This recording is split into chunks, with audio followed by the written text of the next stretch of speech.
Let's go ahead and take roll call. Mr. Sneed? Hello? Mr. Sneed? Oh, here. Mr. Elliott? Here. Mr. Cunningham? Here. Mr. Lawler? Here. Mr. Hilsinger? Here. Mr. Ballard? Here. Okay, we have 6. Next, we've got meeting summary proceeds from the executive meeting of September 13th. Need a motion to accept. Motion to accept. I second it, Bill Ballard. Discussion. Seeing none, all those in favor? Aye. Aye. Aye. Opposed? Aye. Guys have it 6-0. Next, we have Planning Commission status sheet. Need a motion to accept. Motion to accept. I'll second it, Bill Sneed. Discussion. Seeing none, all in favor? Aye. Aye. Aye. Opposed? Ayes have it 6-0. I don't believe we have any committee reports. Is that correct, Mel? That's correct. Okay. Then we'll go to, there is no new business. We'll go to old business. First item is PC 29-13, CTESS L.L.C. Good afternoon, commissioners. I'm bringing before you PC 29-13 CTESS LLC. As you might recall, it was a request for a change in zoning from R5 to C8 for a 0.4 acre tract located on the southeast corner of Mackenzie Road and Villanova Plaza. If you can see here in the county context, it's in South County, just on the border with the city of St. Louis. We are recommending withdrawal with prejudice this afternoon. There's been no communication received from the petitioner since the executive meeting in October of 2013. There were some requests for revisions to the preliminary plan made by the Planning Commission, and the petitioner did not respond. And so at this time, we don't anticipate any further communication, and I would request a motion for withdrawal with prejudice. Okay, do we have a motion? I'll make a motion for withdrawal. I second motion, Bill Ballard. Okay, discussion? Seeing none, all those in favor? Aye. Opposed? Ayes have it 6-0. And next we've got PC 40-19, William J. Cieslinski. This is PC 40-19 William J. Cieslinski, which is a request for a conditional use permit in the R5 Residence District for a 0.31 acre site located on the southwest side of Betty Jean Lane, approximately 130 feet southeast of Telegraph Road. You can see on the context map here, this is in South County in the sort of southern Lemay area, north of 255. This is the parcel directly behind the existing Cafe Telegraph restaurant. Looking a little bit closer, you can see the Cafe Telegraph restaurant structure and their associated parking. This is a request to use the abutting parcel for parking, additional parking for Cafe Telegraph. For purposes of review, the commission heard this requested public hearing in October of 2019. And subsequently voted to hold the petition. The preliminary site plan, and I'll show it here in the next slide, did not meet the parking setback from the next abutting residence. So it was held for some revisions. The aerial showed a single family residence on the site, but prior to public hearing and making this request, the site was graveled over. So this is looking at the site from Betty Jean Lane, Cafe Telegraph, and Telegraph Road are to the right. And then this is looking back at Betty Jean Lane. So Cafe Telegraph is to the left of the photo, and the next residence is to the right. You can see some of the existing landscaping. So here is the preliminary site plan that was shown at public hearing. It shows 23 45-degree angled spaces on either side of a one-way drive aisle. Access is shown via one of the existing parking lots of Cafe Telegraph. The plan does show a micro detention basin in the sort of west-northwest portion of the site. They also show a 6-foot high site-proof fence along the entirety of the shared property line with the abutting residence and common ground, as well as a trash enclosure here with trash dumpster, which is shown enclosed. As I previously mentioned, this plan does not meet the 10-foot parking lot setback from an abutting residentially zoned parcel. Subsequent to some discussions with staff, the petitioner submitted this revised plan, which does meet the 10-foot parking lot setback. This plan shows 22 90-degree angles, a bioswale here where this blue line is shown in the north or the east-northeast portion of the site. These parking spaces along the left, I guess if you're going along the drive aisle, are shown as permeable pavers. And there is a landscape buffer shown along the abutting common ground, and the 6-foot high fence is along the abutting single-family residence. Some additional modifications to this plan that the department would require are enclosing the trash dumpster. Currently, the dumpster is shown here outlined in red with no enclosure. Additionally, there are no lighting standards shown on this plan, nor are any currently proposed, but we have written a condition limiting those lighting standards to 16 feet in height, which is the limit in R-zoned properties. Additionally, no business signs would be permitted on the site. We are making a recommendation of approval of this request. The conditional use permit procedure is appropriate. A parking lot is a conditional use in the R5 when used for an adjacent commercial development, in this case, Cafe Telegraph.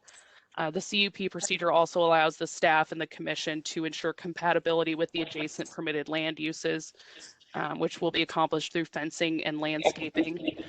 We feel that the parking lot is an appropriate use in conjunction with the adjacent restaurant development, and would note that this is, one parcel off of Telegraph Road, which is a major commercial corridor. For those reasons, we are recommending approval of this request. Okay, thank you. We need a motion. Anyone?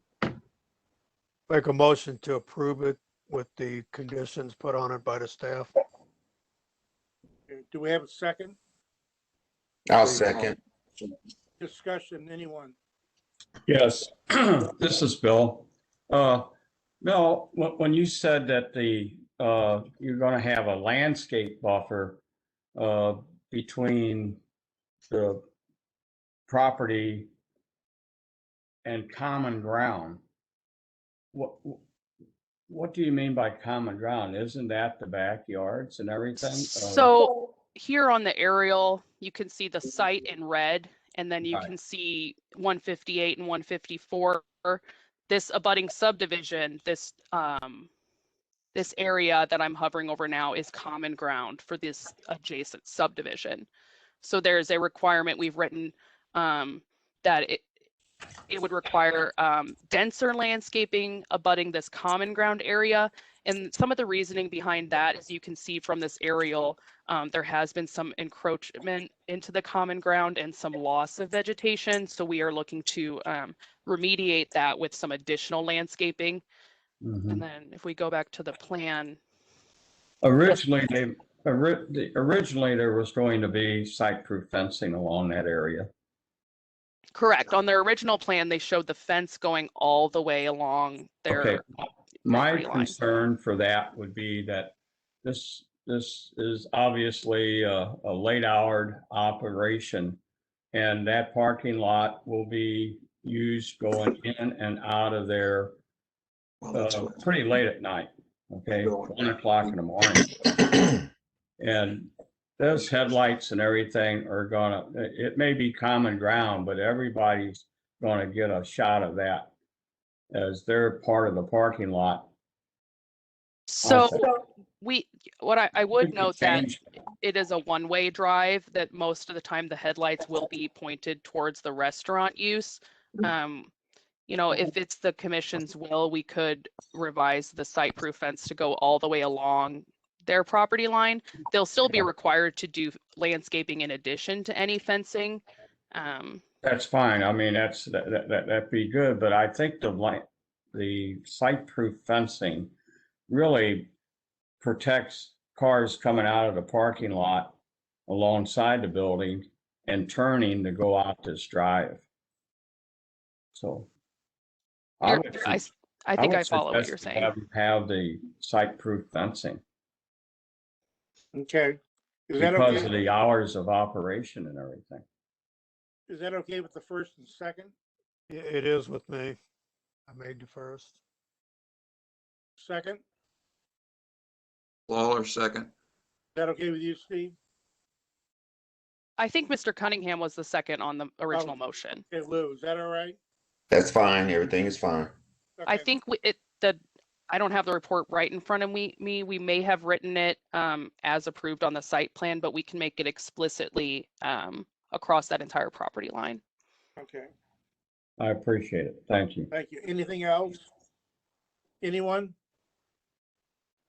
Seeing none, all those in favor? Aye. Opposed? Aye. Ayes have it 6-0. Then we have letters for approval. We've got PC 09-21, Better Living Sunrooms of St. Louis. So this is a letter of recommendation consistent with your recommendation of approval from the September 13th executive meeting. Okay, we need a motion. I'll make the motion approval PC 09-21. We have a I'll second. second it. Discussion?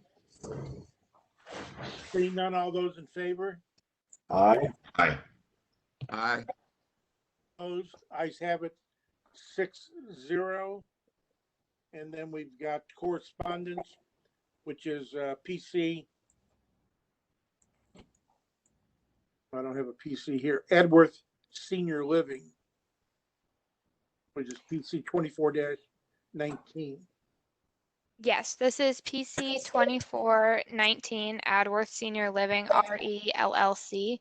It's a request for an amendment to CUP number 974 for a 2.83 acre tract of land on the northeast side of Adworth Drive, approximately 800 feet northwest of Burview Lane. We are recommending approval of this request.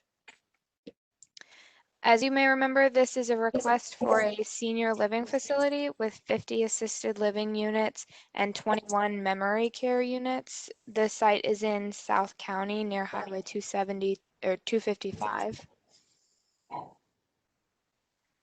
This is the most recently submitted site plan. The red lines show the original CUP setbacks from the east and west property lines, which were 60 feet on the east side and 100 feet on the west side. The green lines show the requested setbacks, which are 50 feet on the east side and 80 feet on the west.